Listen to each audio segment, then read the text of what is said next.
Soon they will not even remember what it was that began the war in the first place. Que va-t-il se passer dans cet épisode 3 ? Est-ce qu'on va enfin avoir l'action qu'on attend ? Je sais que pour certains ça commence à faire long. Encore ?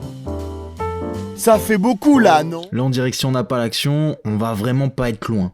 Je pense que dans le pire des cas, on va être vraiment aux prémices de la bataille, parce que le teaser il commence comment ? Avec une armée qui sort de Port-Réal. Donc là, l'armée elle sort de Port-Réal, c'est pas pour le défilé du 14 juillet, c'est sûrement pour aller sur un champ de bataille. Ensuite, on a Rhaenys qui va dire à Rhaenyra, en gros, on se souviendra plus de qui a déclenché la guerre, t'inquiète.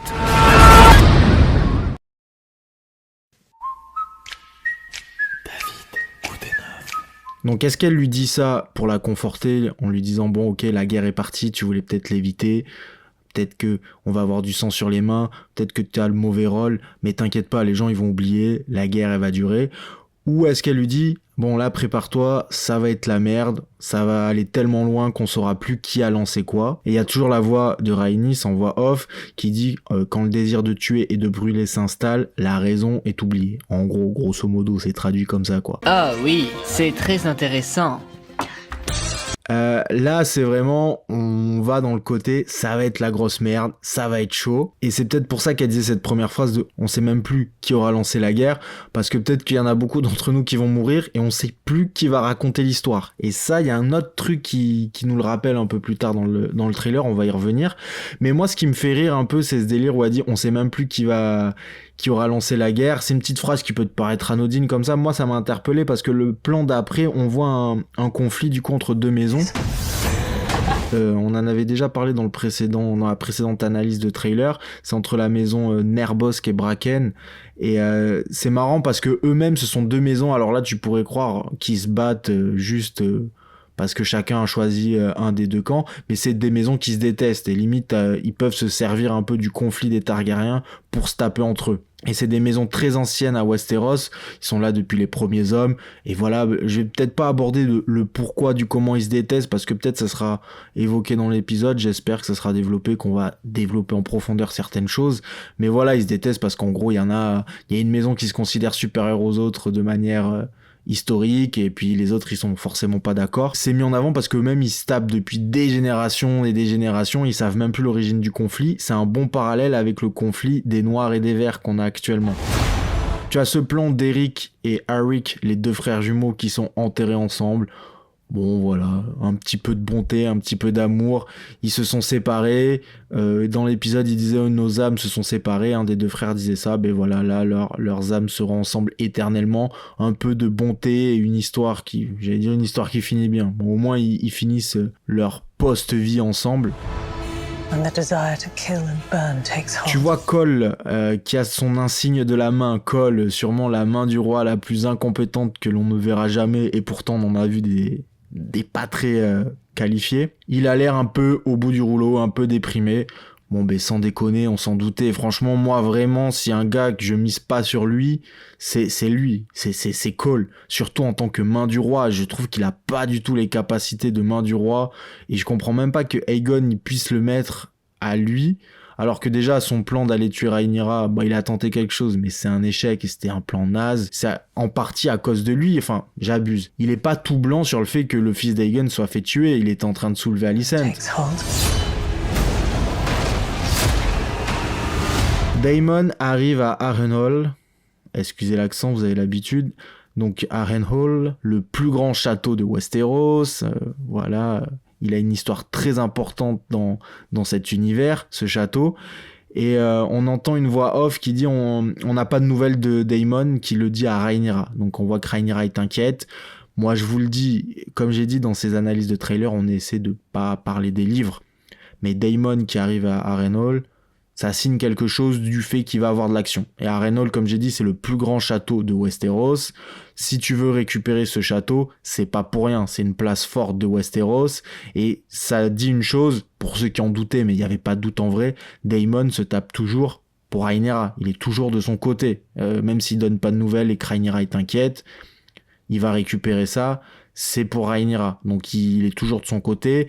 Et Rhaenyra tient toujours à lui, voilà, parce qu'elle a l'air inquiète. Après, c'est peut-être un montage du trailer, mais même dans tous les cas, on le sait qu'ils sont encore attachés l'un à l'autre. Il n'y a pas de grande révélation là-dedans. What advantage we do have. And what is that? On voit ces fameux œufs de dragon. Moi, je ne sais pas quoi en penser de ces œufs de dragon. Bon, en parallèle, tu as il y a le conseil restreint de Rhaenyra, où on dit il faut profiter de nos avantages. C'est quoi nos avantages? C'est les dragons.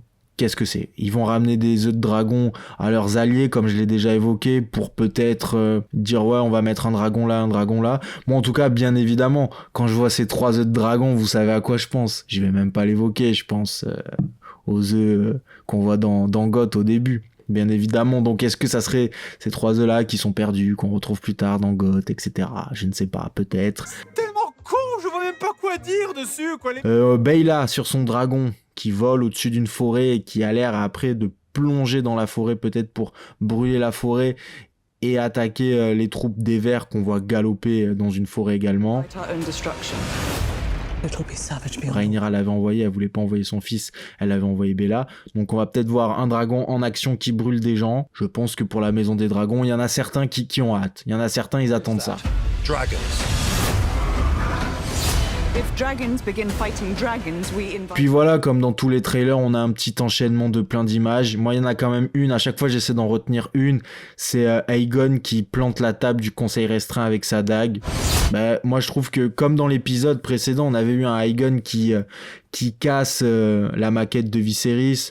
C'était l'héritage du coup des Targaryens, leur cité avant d'arriver à Westeros, enfin la cité où ils vivaient. Et là, t'avais Aegon qui la détruisait. Et là, Aegon, il se sert de la dague de Viserys. Et Viserys, on se rappelle qu'en saison 1, il avait expliqué à Rhaenyra que cette dague, c'était pas vraiment une arme, c'était plus le message qu'elle transmettait, la légende qu'elle transmettait, et ça se transmettait de roi en roi. Et là, Aegon, lui, il est pas au courant de ça.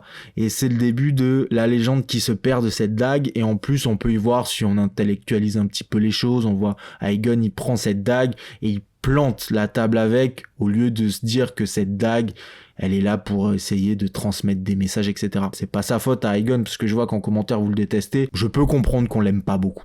Vu comment il est présenté dans la série, c'est compréhensible. Là, lui se sert de cette dague pour planter. Voilà, c'est un peu ce qui m'a interpellé. T'as Rhaenyra aussi qui dit si les dragons commencent à se combattre, c'est notre fin. Donc Rhaenyra, elle est vraiment présentée dans la série comme la personne sage qui voit tout arriver, mais n'empêche, ça ne va rien empêcher d'arriver quand même. Donc tu sais que c'est la merde, mais ça va quand même se produire. Et puis voilà, il y a aussi la petite bannière de dragon sur fond vert. Voilà, la couleur des Hightower avec les dragons. Les Hightower sont installés avec les Targaryens, de toute évidence. Ça, on n'a pas besoin de ce trailer pour le savoir. Sans déconner. Qu'est-ce qui va se passer dans cet épisode? Est-ce qu'on va vraiment avoir l'action qu'on attend?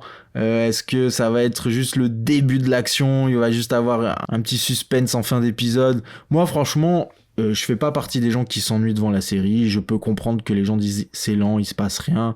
C'est vrai que ce début de saison, il est particulièrement lent. Moi, je trouve que c'est efficace parce que les acteurs jouent bien. C'est vrai qu'il y a des personnages un peu caricaturaux. C'est vrai. Mais pour l'instant, ça me dérange pas de regarder. Mais il est vrai aussi que j'ai vraiment du mal à m'imaginer l'action dans House of the Dragon. Tu vois, genre des grandes armées qui se tapent, des dragons en action. J'ai vraiment du mal à l'imaginer parce qu'on est vraiment très loin de l'avoir vu jusqu'à présent. Donc franchement, je suis là, tel un petit dragon qui sort de son œuf, totalement innocent. J'ai hâte de voir ça. Et puis nous, on se donne rendez-vous la semaine prochaine pour voir ce qui va se passer dans cet épisode 3, si j'étais complètement à côté de la plaque ou si ça passe, mes pronos sont pas trop dégueux.